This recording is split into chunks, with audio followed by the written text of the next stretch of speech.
What is really good, everybody? This is the first episode of GeekSet podcast. I'm your main man, Judd. I'm hosting the festivities today. Joined with my main man, Danny. Say what's up to everybody, Danny. What's up, people? Danny, aka Newark Hip Hop. Alright, that's what's up. It's just us riding today. Right now, we're going to get a little bit of a tech news, entertainment for y'all today. Give you a little bit of perspective from the geek side of things. So, first thing we're going to bring up today is the Google I.O. event that just held last week. A couple of things that they popped off with. The biggest thing, actually, in my opinion, was the Nexus 7 tablet. So, Danny, why don't you talk a little bit about the Nexus 7 tablet for them? Yeah, man, they finally dropped the much-anticipated Nexus 7 tablet. I mean, we all knew it was coming. The specs were pretty much out. But a lot of people that don't know, this originally was supposed to be an Asus-only tablet, which was, I believe, shown around February. Yeah. But then, according to the rumors, Google pulled them to the side and said, hold on, let's save this for us. But yeah, it was officially debuted in the Google I.O. And the specs are, crazy specs. 7-inch Android 4.1 aka Jelly Bean. What else? 12 by 800 IPS LCD HD screen. The price, the price here is go-getter for them. They have the 8 gigabyte for $199 and the 16 gigabyte for $249. There's just a reminder, my bad. There's no SD card on this, which has been the big complaint for people. But people got to remember, this is going the Kindle Fire route, where Google wants you to buy everything on the Google Play Store. I'm sorry. And me personally, I think that's a good idea. Yeah, I don't mind the lack of storage. I mean, 16 gig is plenty. Like, unless you really, have a lot of movies, because I really can't see you having, 16 gig is not enough for music. You know what I mean? If you're just using it for casual, and if you're just using it for casual use anyway, chances are you're near Wi-Fi. Because nowadays there's more mobile hotspots, and there's more places like Starbucks and fucking even like Panera and Taco Bell and all that. They have Wi-Fi hotspots. So if you're just around chilling, that's more than enough if you need to download and you're not near, a normal Wi-Fi, or you're away from your house or whatever like that. And I've seen a lot of people talking about the screen. I think a lot of people get caught up in resolution a lot. But honestly, again, I don't think it's a big deal. You're getting a really high-end tablet with high-end specs for $250 if you choose to get the 16, and it looks nice too. So, I mean, I really don't think. I think this is Google's way of really trying to tap into that Kindle Fire market, like you said. Definitely. I mean, like, it's a quad-core Tether 3 front-facing camera, NFC. I mean, you're getting all this for $200, and then, like you said, with the storage size, it's 8 gigs and 16 gigs. This thing is almost meant to be an ultra portable tablet. Like, you're gonna take this everywhere, which literally fits in your back pocket. Right. And for these specs, there hasn't been a tablet with these specs at this price yet. No. And I think the big thing that people need to understand is that Google's not coming for that iPad crown yet. Like, right now, without a doubt, Apple has the tablet market right now, because when you think of tablets, everybody thinks of iPad. That's synonymous with what they got going on, and that's cool. I mean, that's fine. That's their own lane. But Google's smart. They knock the price down a little bit. They're going after that Kindle Fire range, that $199. That mid-range casual use, because I have a 10-inch tablet. Shout out to the TouchDroid community. It's not portable at all. You know what I mean? It's cumbersome to take it out the house and, I'm going to carry this, I'm going to read this on the train or whatever. But the 7-inch is a nice portable design. You can use it for reading. You can use all of that. So I think that they're really going to try and carve their own niche into that mid-range type device range. You know what I mean? But yeah, honestly, I think this is a smart idea, because there's literally hundreds of other Android tablets. There's, the bigger ones, the Transformer Primes. Right. Acer's got a couple of them. You have the Galaxy Tab. I mean, really, Google could have came out and gave us a Nexus 10, a 10-inch screen. But there would have been a couple of drawbacks to that, I think. One, it would have been more expensive. Two, it probably really wouldn't have touched the iPad in terms of sales.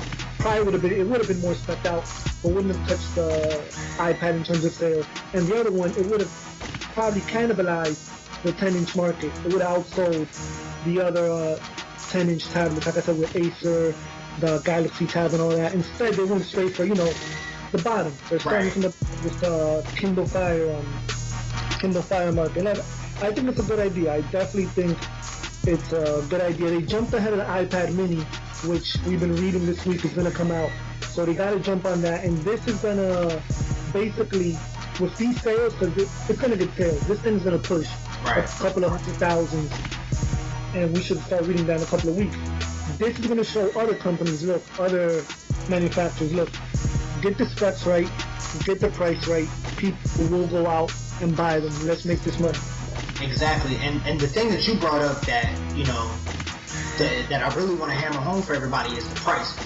From a manufacturing standpoint, you can't have, outrageous specs for a great price. It's really hard to do that. And, like you said, with the 10-inch tablet, if they would have made a 10-inch tablet with those kind of specs, you would have been damn near iPad range.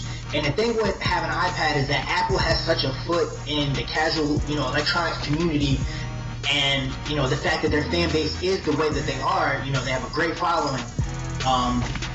If you see an iPad and you see an Android tablet and sitting right next to each other, you can see all the specs one for one, but if they're the same price or if there's only a small price difference, people are going to go with what they know. So I think them putting into the 7-inch area, I think that really gives them a market to carve their own space out, like we've been saying.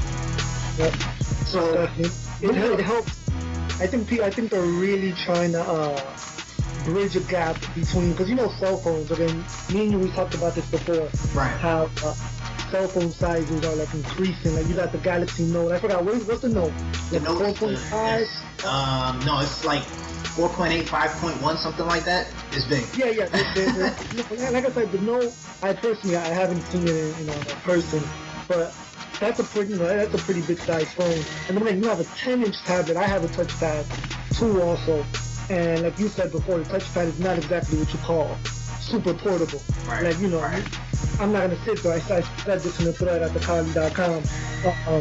You're not gonna sit there and watch a 2-hour movie with the touchpad holding it in your hand, unfortunately. But with me too. With a 7-inch device, things like that become more accessible. It's more accessible to be on the train, take out your Nexus 7 tab, check that email. More accessible to be walking down the street. You're not sure if you're trying to get to this coffee shop to meet up with somebody, you can't find the directions. Pull out your 7-inch tablet, get the walking directions, because they have that new search now. Right. So it's definitely bridging that gap. And again, like if you said also, Apple's going to be Apple, iPad is going to be iPad. If you have a 10-inch Android tab and the Apple iPad, no matter if the iPad is getting way higher if the Android's getting way higher benchmarks, has 15 cameras on it, people are going to take that iPad just to say they have an iPad. And that's the beauty of Apple marketing, in a sense. Moving on a little bit, still talking about the Google I/O. Google's trying to take a little, another turn into the household, introducing the Nexus Cube, which, for those of you who are not familiar with it, it's their new, I guess you would call it a home media device. They call it the the first ever social streaming device. Yeah. That's basically. That's what they're calling it. I remember I was watching the I/O or reading up on the I/O or whatever, and when they announced this, at first I was excited. I was all right, let's see what they got.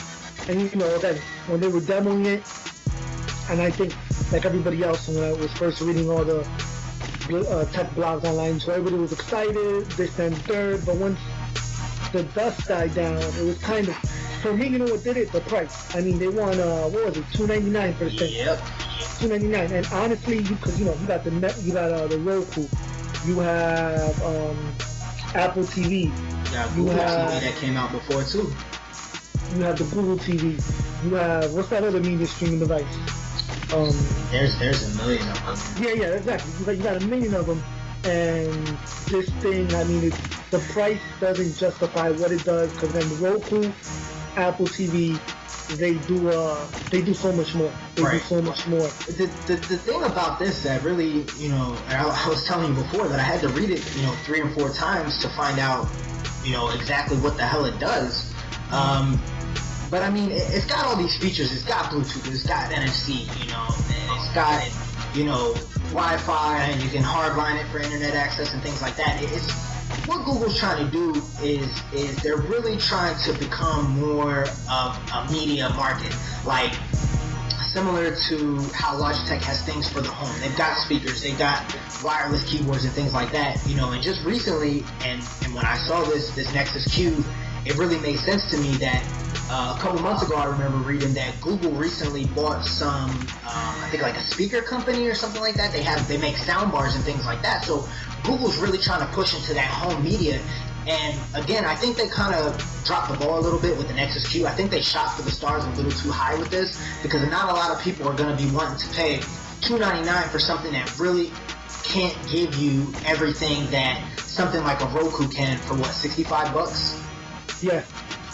And you know something, an interesting article I was reading was that Google, this is just somebody's opinion, but you know that this wasn't even marketed to the everyday crowd. This was Google's attempt. One, because you know they got the Google Play Store and they're offering the Nexus 7, they're offering the Nexus phones. They're trying to get into the hardware business more and more. Right. Well, they're saying that the Nexus Q was Google's attempt to sort of offer an exclusive product. Yeah.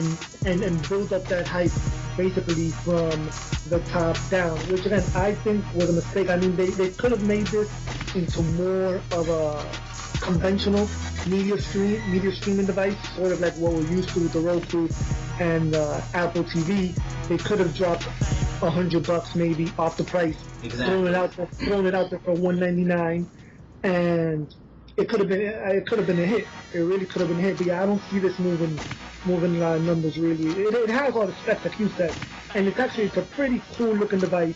And when you have it, for those that don't know, you can hook it up to your to the Wi-Fi. You can hook it up to your Nexus tablets.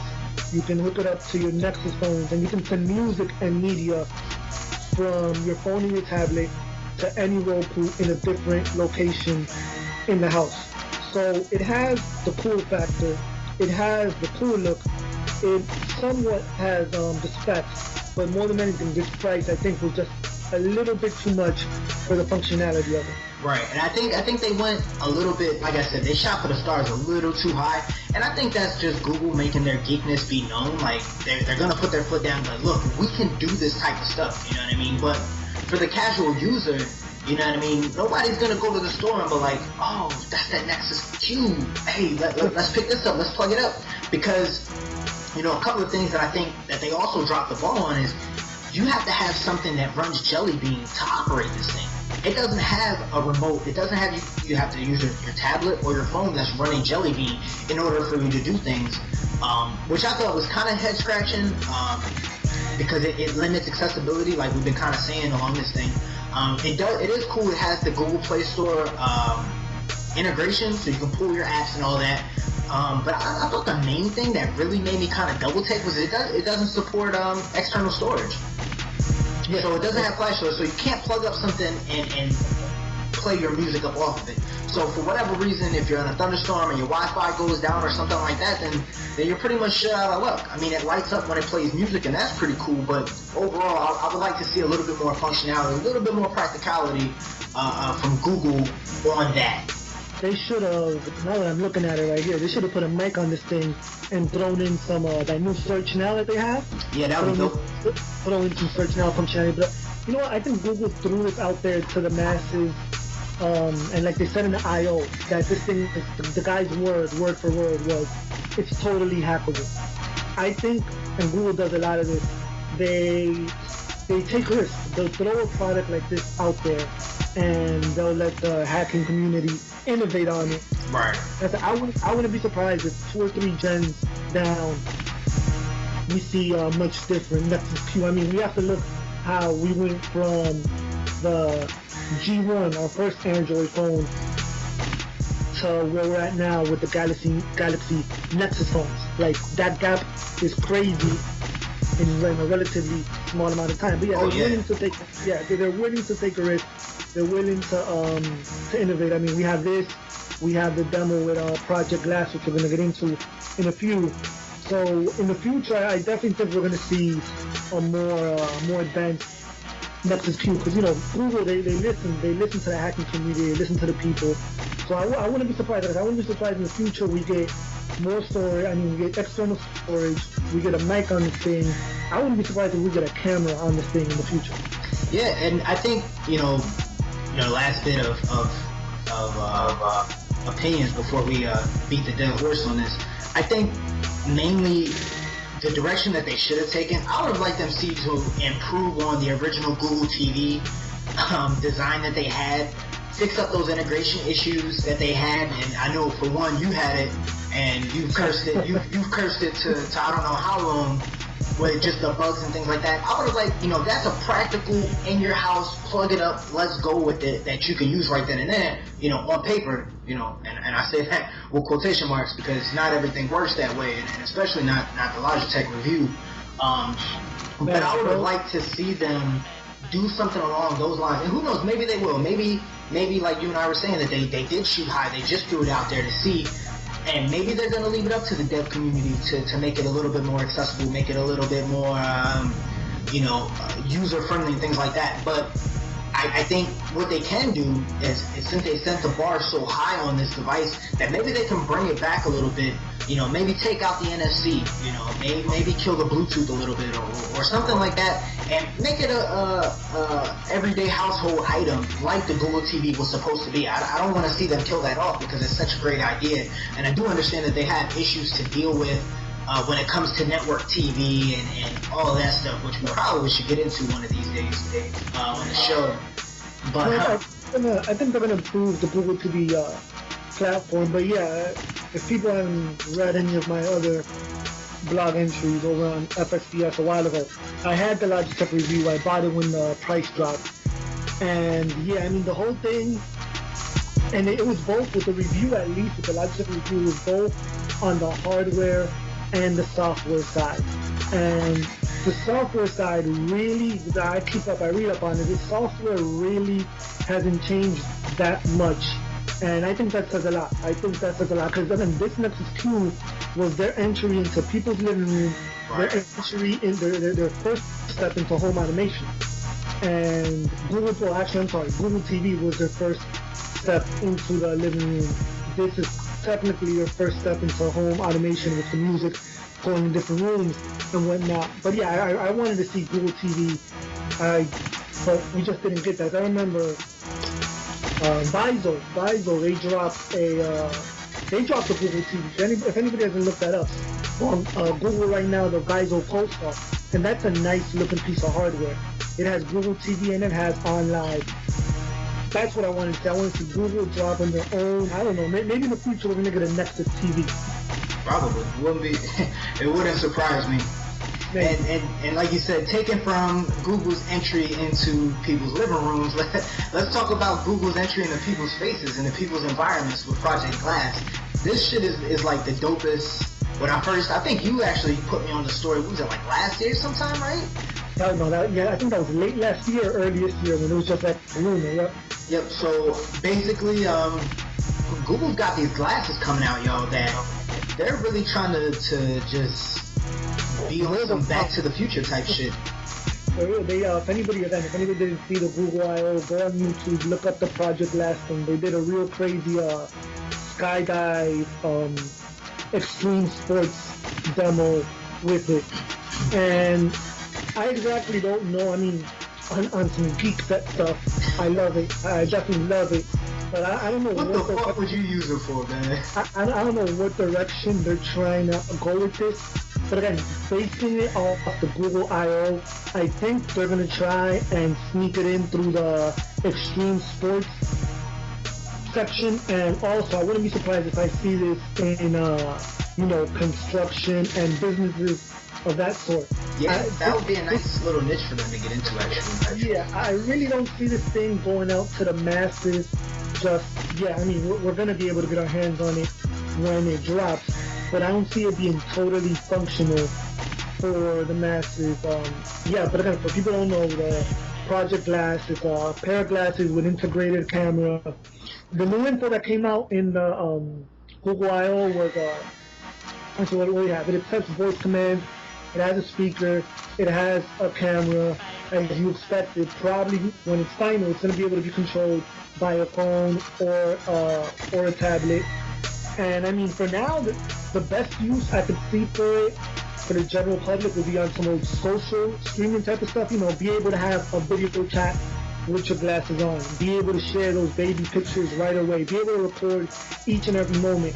Because, you know, you don't have that camera on you each and every moment. You don't have the phone camera on each and every moment. You got your glasses on, you're playing with your kid, with your dog, whatever. It's recording naturally. You capture that special moment and you share it. But definitely, I don't see this thing coming out for the masses in a while. But Yeah, it's probably the coolest piece of tech I've seen in a bit. Definitely. I just, like I said a minute ago, like, I really, and you just kind of answered my question, like, really, what the fuck would you use it for? Like, I think it's cool as hell. I just don't see its practicality. I just don't want to see the point where, you know, and you see it now, you know, we're obviously a little bit older, but, you know, you got your kids in their, you know, teens walking around with their faces in their phones, you know, texting and all that, and on Facebook and all that bullshit, you know, but we're really pushing it really far with this, you know. People are going to be walking around with their glasses. People are going to be having conversations with themselves. It's going to seem, you know, and I do agree, being able to share precious moments, like you said, you know, playing with your kids, playing with your dogs, you know. But the other thing that's also going to run into problems with, going to the movies, going to live sporting events, stuff like that, you know, it's going to create a whole can of worms, so to speak, with everything with this. Not to mention privacy issues and things of the sort, you know. But it would be nice to see what they do moving forward with that type of technology. I see this being big in the industrial sector. I mean, just imagine if you're somebody that has to do inventory somewhere, and you gotta sit there with a tablet or something in your hand to scan it. I mean, you could just put these glasses on and literally scan 1,000 or 100 products with a blink of an eye. Right. And I think it'd also be good for, like you said, construction, architects, things like that. You can instantly share files, maybe blueprints, something like that, boom, right then and there, you know, on the heads-up display that they have. Being able to communicate amongst a team or whatever, things like that. So, I mean, I suppose it, you know, like you said, it would have professional use, and I don't see too much casual use for it. But the cool thing is, they said that it's gonna cost about the same as a smartphone that's out nowadays. So what we're looking about, maybe $500, something like that. Yeah, well, right during the I/O, they announced an Explorer edition, which was for sale at the I/O, and those were about $1,500. I haven't heard exactly prices, but yeah, I don't see this costing anything less. Well, again, when the final product comes out, and I remember homeboy from Google said this is going to be final maybe by 2014. I don't see this launching at anything cheaper than $350, $400 for a basic model. I'm assuming that I wouldn't be surprised if they have basic models and they have industrial models. So I don't see a basic model in this costing less than $350. Yeah, I don't see, but it's definitely going to be interesting to see what happens with that.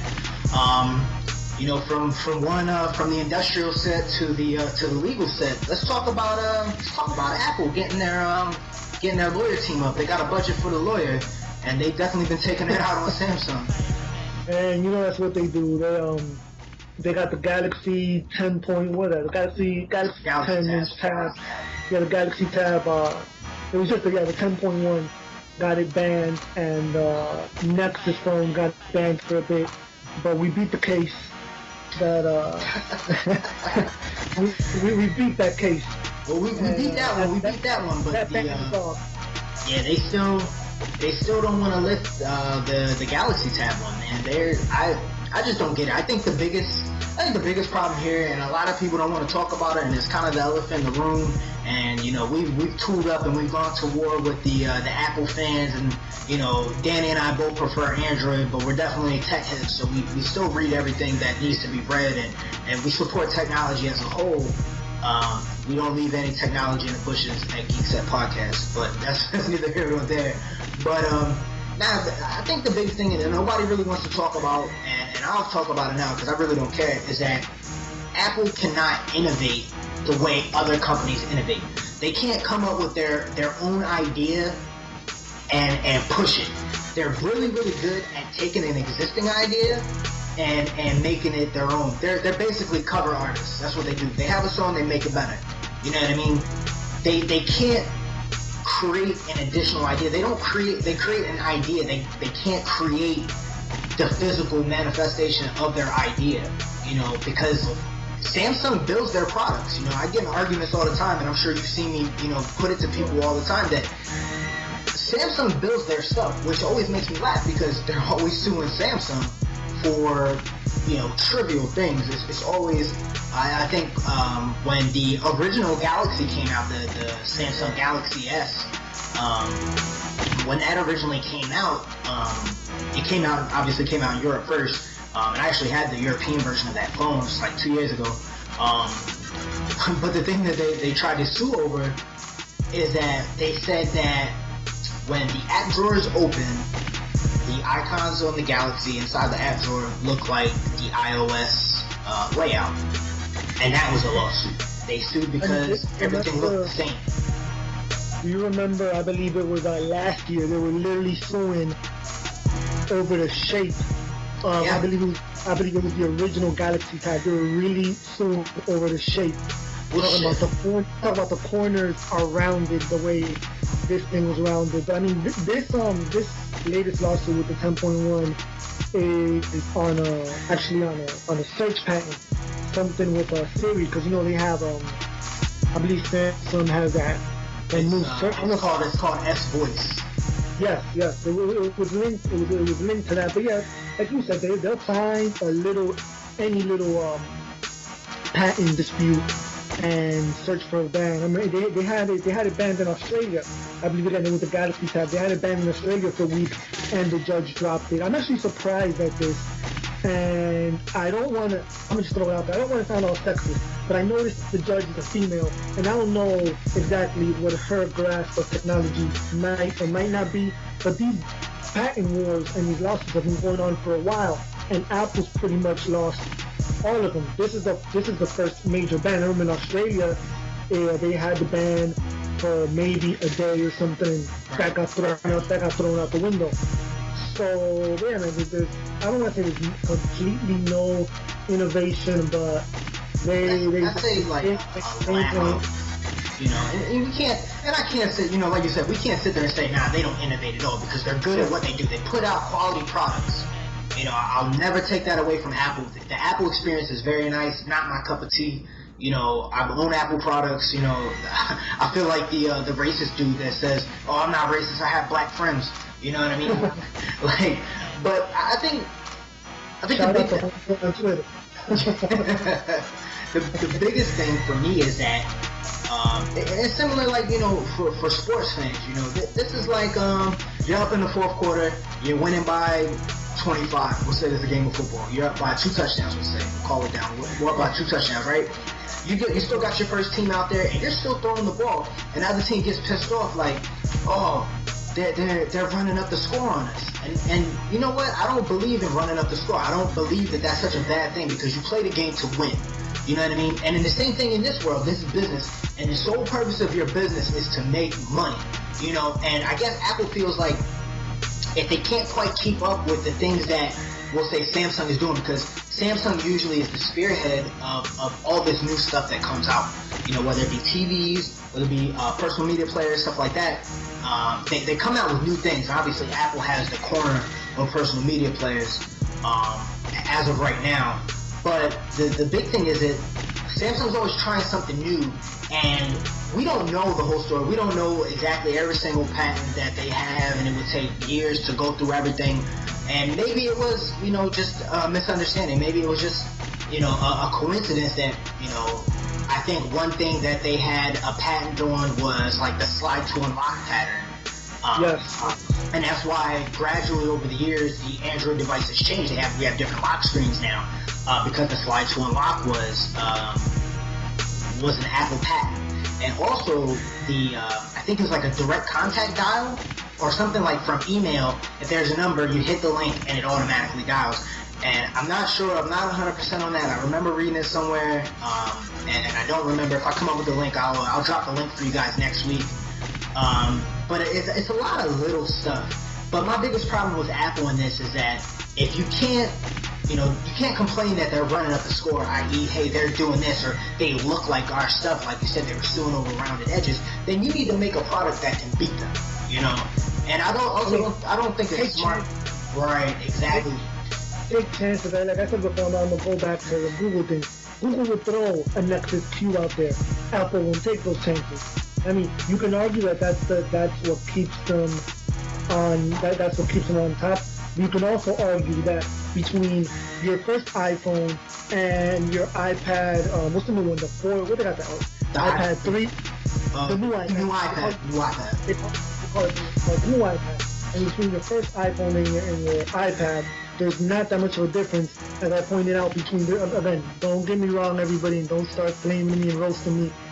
Yeah, we all know spec-wise, it has improved.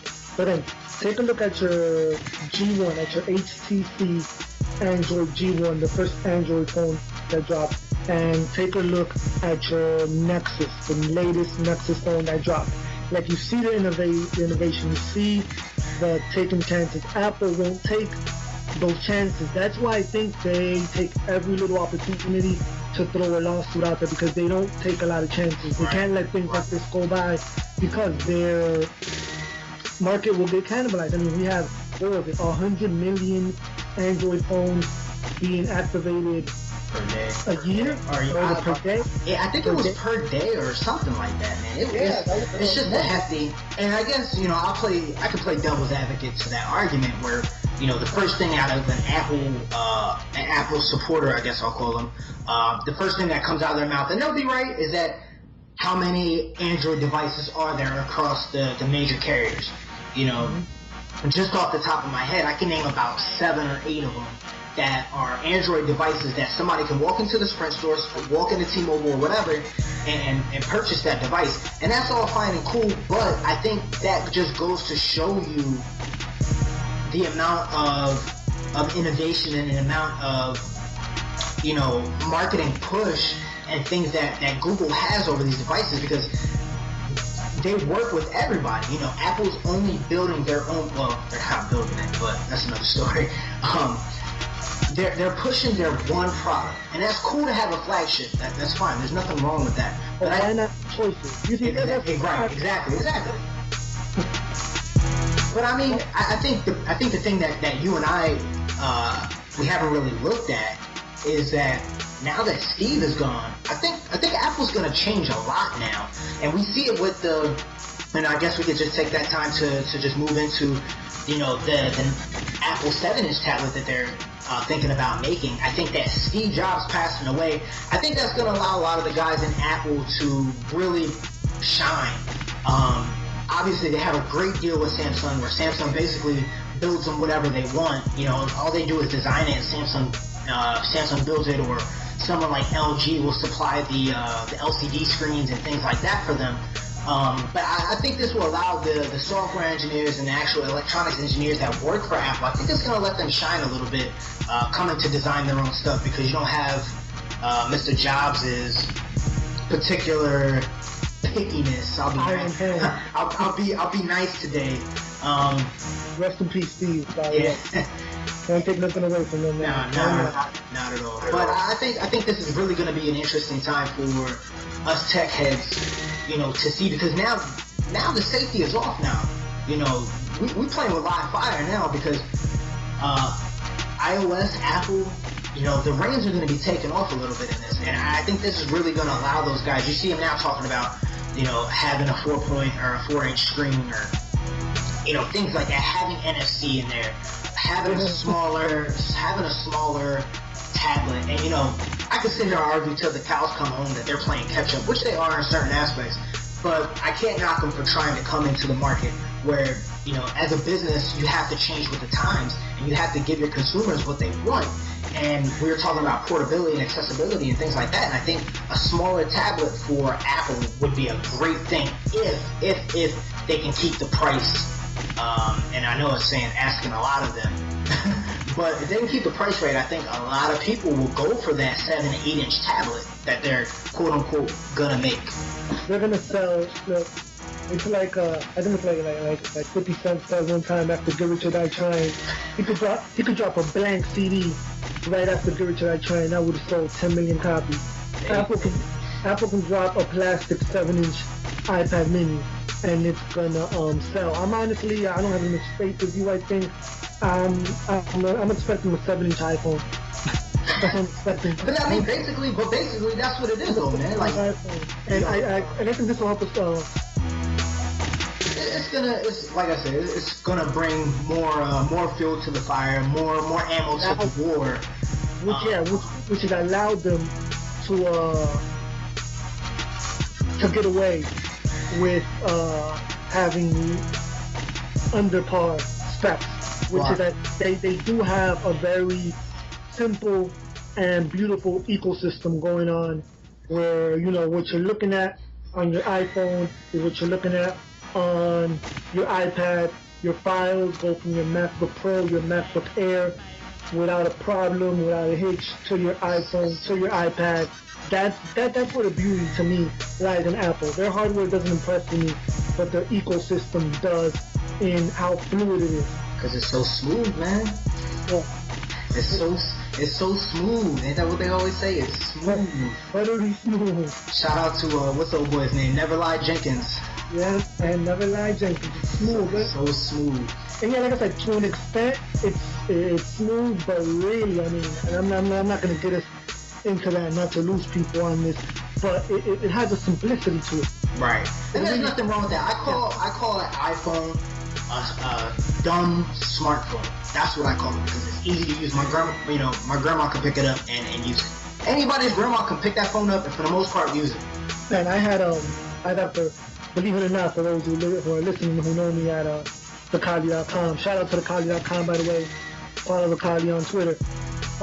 I had an iPhone 3G, I had a 2G, a 3G, and a 3GS. I was one of the first people on the other website, which will remain unnamed. I was one of the first ones helping people jailbreak on there. Me and Illido helping people jailbreak the phone.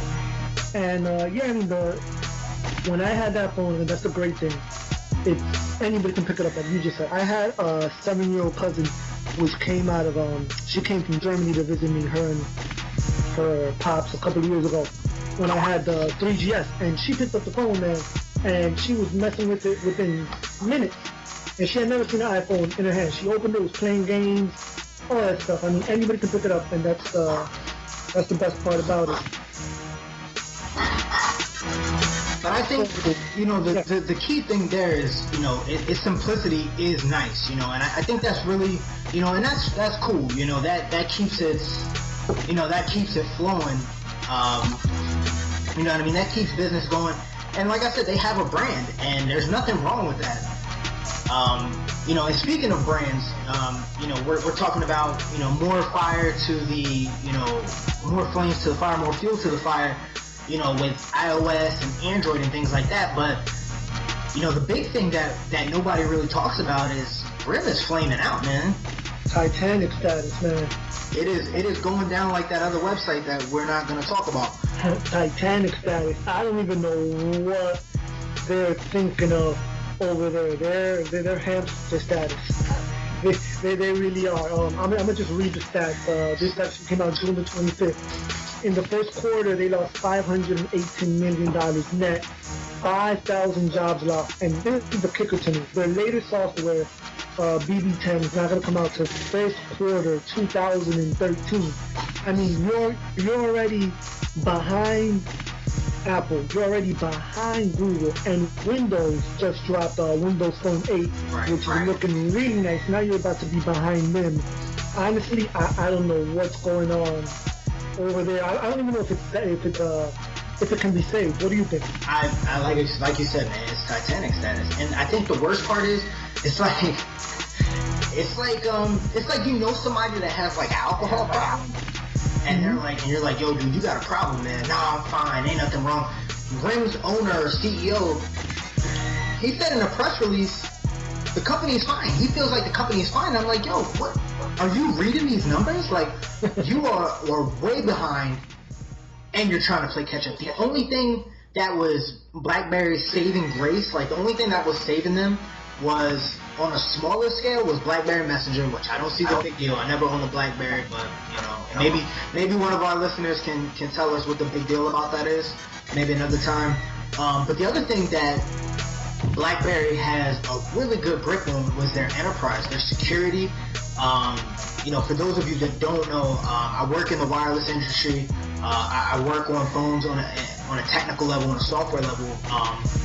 And I'm sure a lot of you guys have had a BlackBerry that is as your work phone or things like that. But the cool thing about it is you have that built-in firewall for your work email if you have, you know, sensitive materials in your email, like some of you may.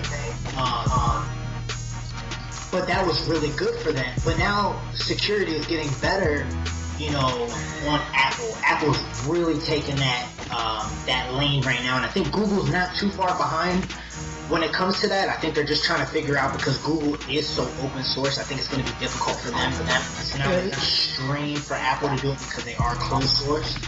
And you know what's crazy, that if you sit here and think about it, they could right now, if they had played their cards right, I honestly, because they had such a huge user base, they could have been either a close number 2 to Google if they had tried to innovate. I mean, They just now have an all touchscreen phone. Yeah, they just that's just like who there had the hang on, everything's gonna be all right face.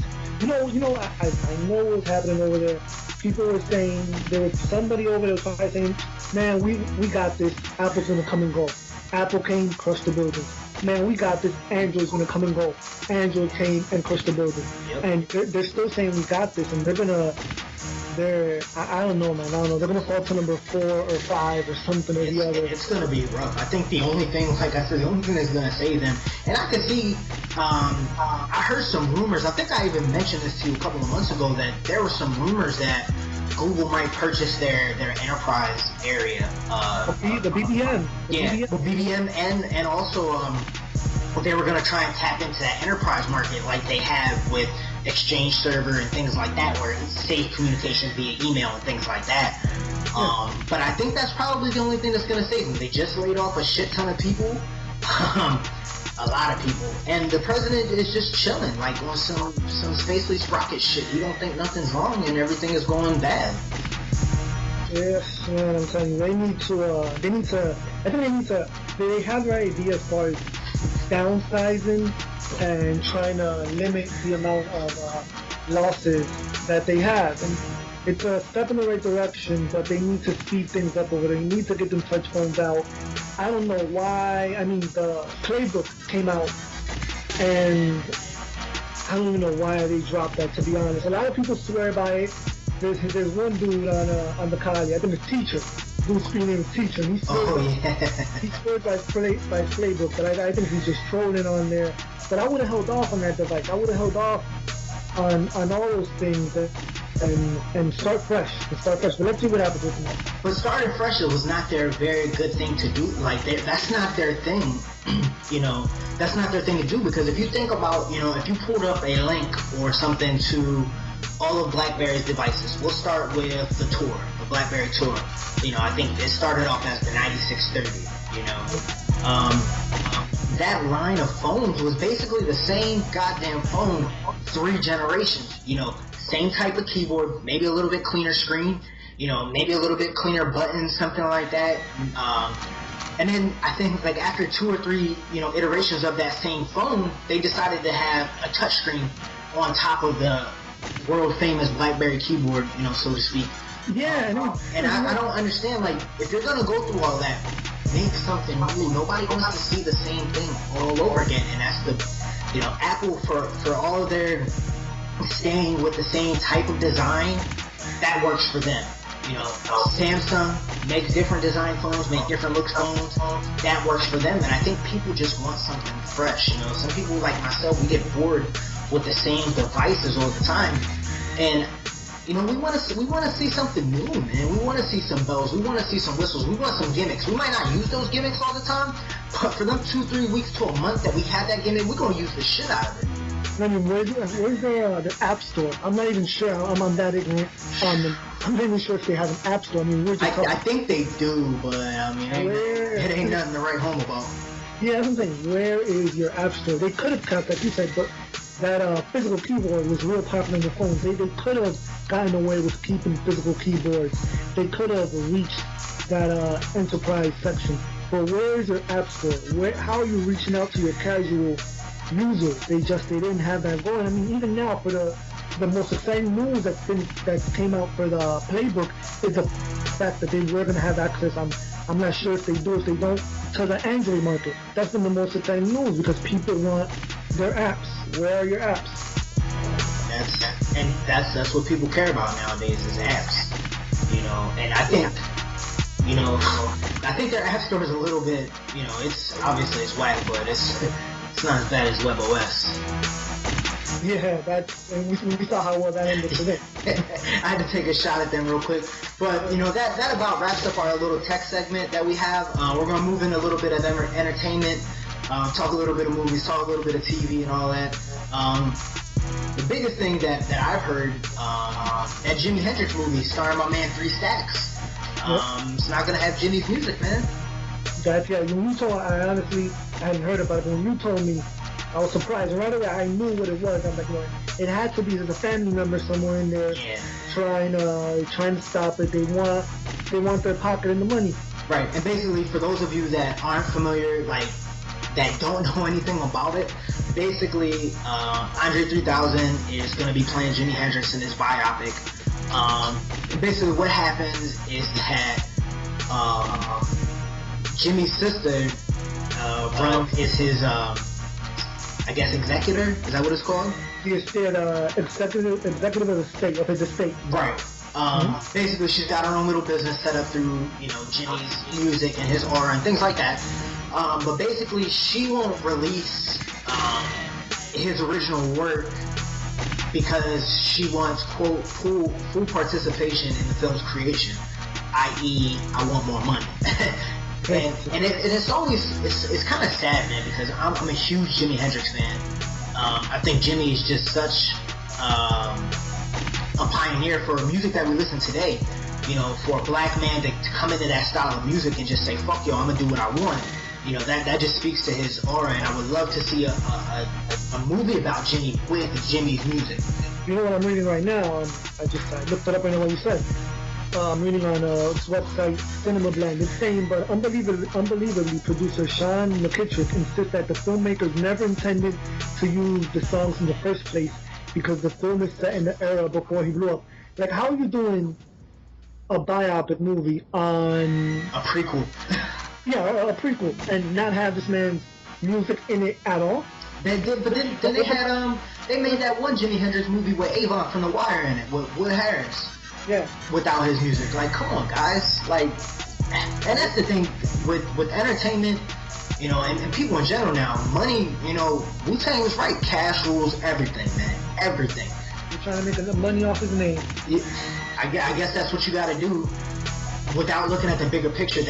That's what Jimmy would want. His music touched everybody, you know, and for that to not happen, it sucks, man. Like, it sucks and it's bullshit. Yeah, now that I'm reading this, I mean, at first I was kind of hitting on his sister, but I'm actually happy that she's not allowing them because they didn't intend to have the music in there in the first place. Get the fuck out of here. Yeah, I don't know, man. But apparently they're gonna have some other songs.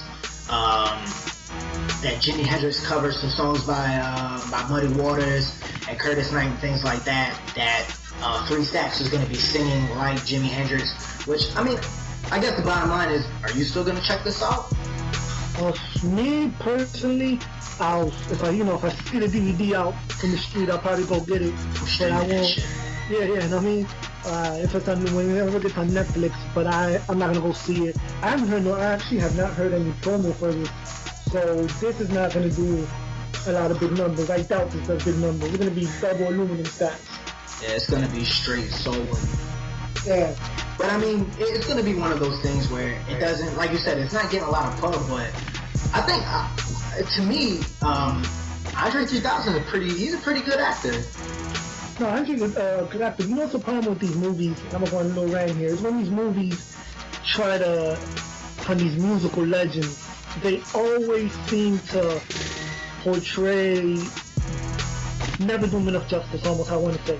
Oh, it's never going to be that way. Never. I honestly can't think of one artist that died and I was like, you know what, like, I want to go see the movie that came out on him. Anybody, from Biggie, I didn't see the Biggie movie that came out with, yeah, with, what's his name, I can't remember the rapper's name, he's from Brooklyn too.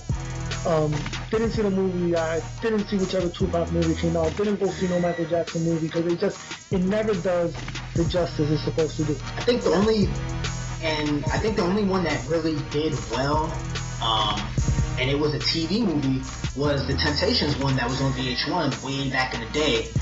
That was actually good. I don't know, I'm pretty sure everybody's seen that, but I don't know if you're familiar with that one. They had the VH1 miniseries with the Temptations, they had all of their music, and the group that played them actually did pretty well. Obviously, I don't think it wasn't them singing. And I think the biggest thing is you would have to have somebody literally imitate those artists, and it's so tough because these guys are legends, these are icons in music. You know, you've got Jimi Hendrix, you've got the Temptations and things like that. It's tough to replicate their voices to make them sound like speaking about the Temptations, their harmony as a group was so great that it can't be recreated. You know what I mean? They try though, they try. I haven't seen that movie you talked about, but VH1's a good channel. And again, I think it was more successful. I don't know if that came out in the movie theaters, but it was probably more successful. Oh, it was a straight to TV like miniseries where they would do like 2 hours, 1 hour at a time, and it took them throughout their whole journey.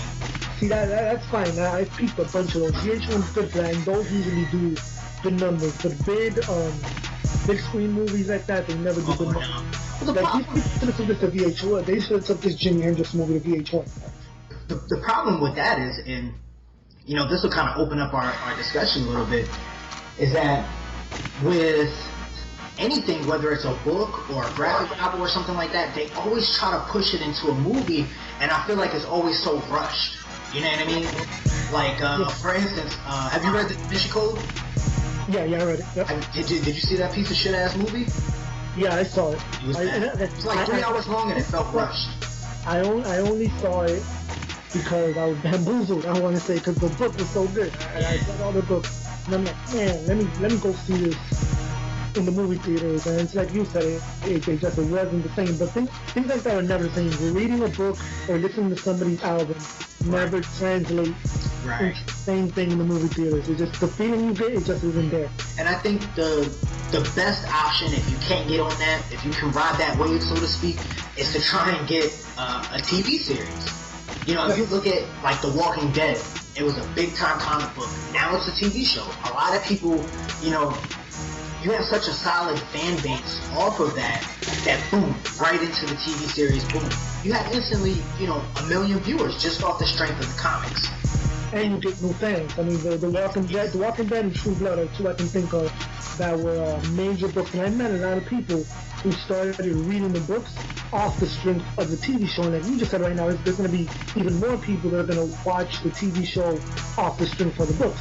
Exactly. And I think that's the way to go. I think with a TV show, you can drag the plot out a little bit more, because in a book, there's a whole chapter dedicated on one thing. It could be 2 hours out that person's life in the book, but that could span 2 episodes on some like 24 type shit where one episode is 1 day. You know what I mean?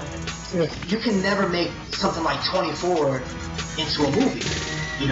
Where would you fit everything? I think it's one of those things where a TV show is the best representation that you can get from a book or something like that, or a short story or a graphic novel or something like that. Depending on who gets it, because I'm thinking off the top of my head, I don't know if you've seen the show Heroes. No, I haven't watched it. Heroes is one show had a lot of potential, but I know a lot of people who watch it and agree with me. season 1 was epic, and then after that it just fell off like crazy. So some shows are done justice and some aren't. But again, True Blood and The Walking Dead are two good examples of two book franchises which blew up. They totally blew up. Although I will say this about True Blood, and some people might disagree with me, it fell off since the first season. Now you have like so many things going on.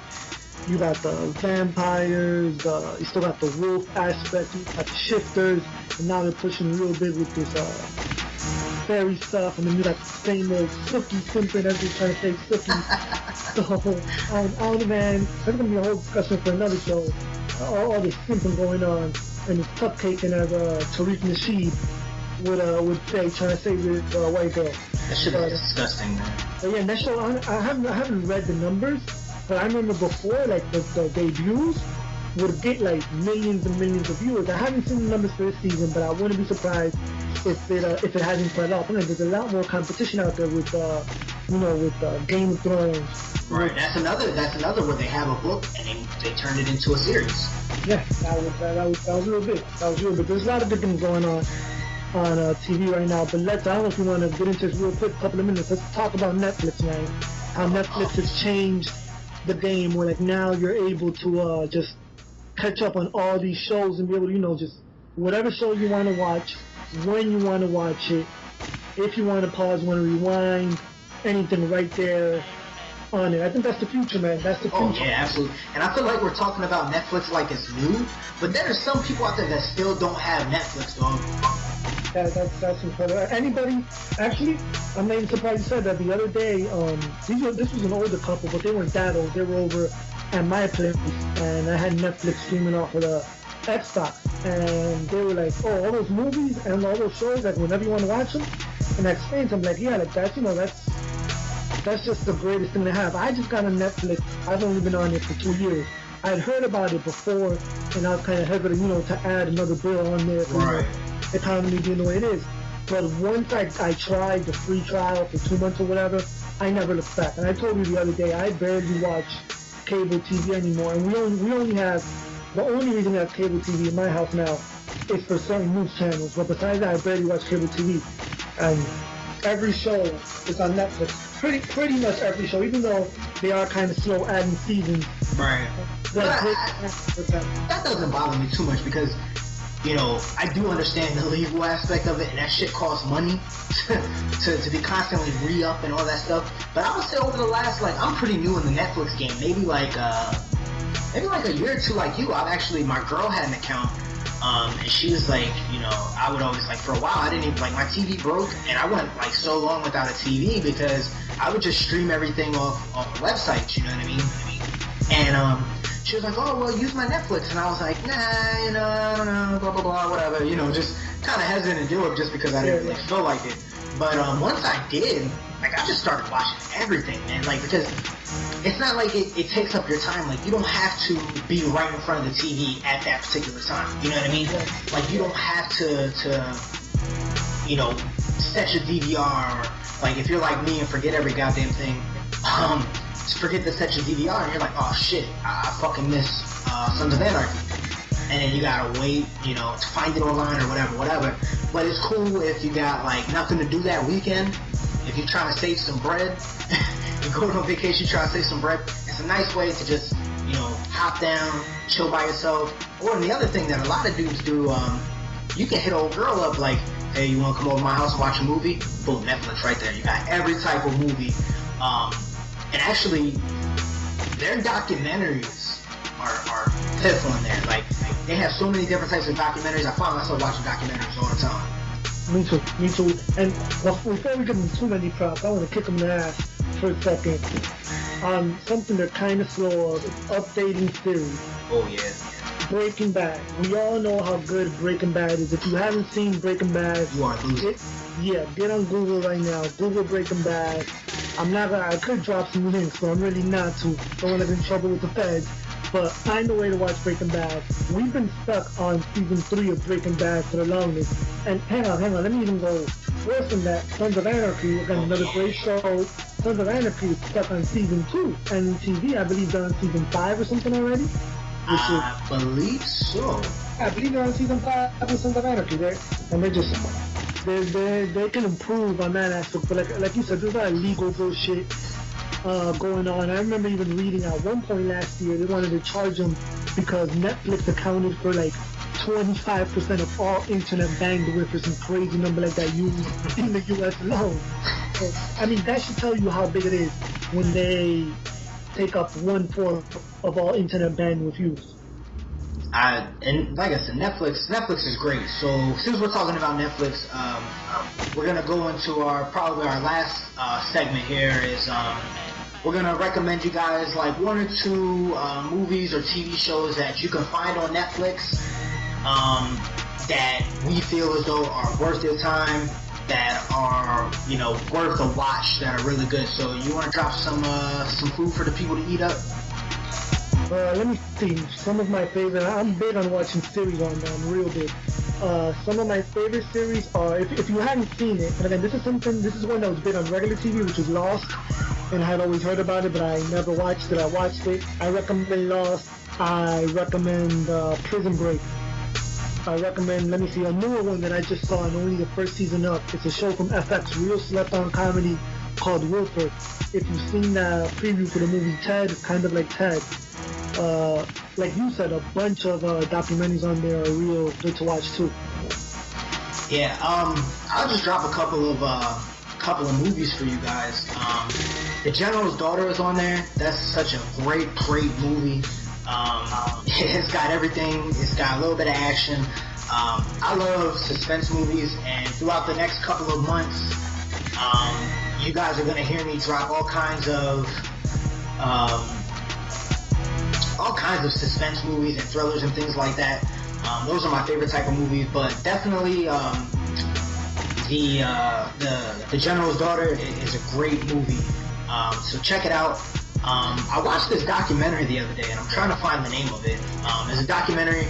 It's called Resurrect Dead: The Mystery of the Toynbee Tiles. I meant to actually put you on this the other day, man, but I completely forgot. But basically, it's about this dude. He lives in Philly. And he's walking around the street and he finds these tiles that are in the street, and they're like these handmade tiles, and it says Toynbee idea movie 2001 to resurrect dead planet Jupiter.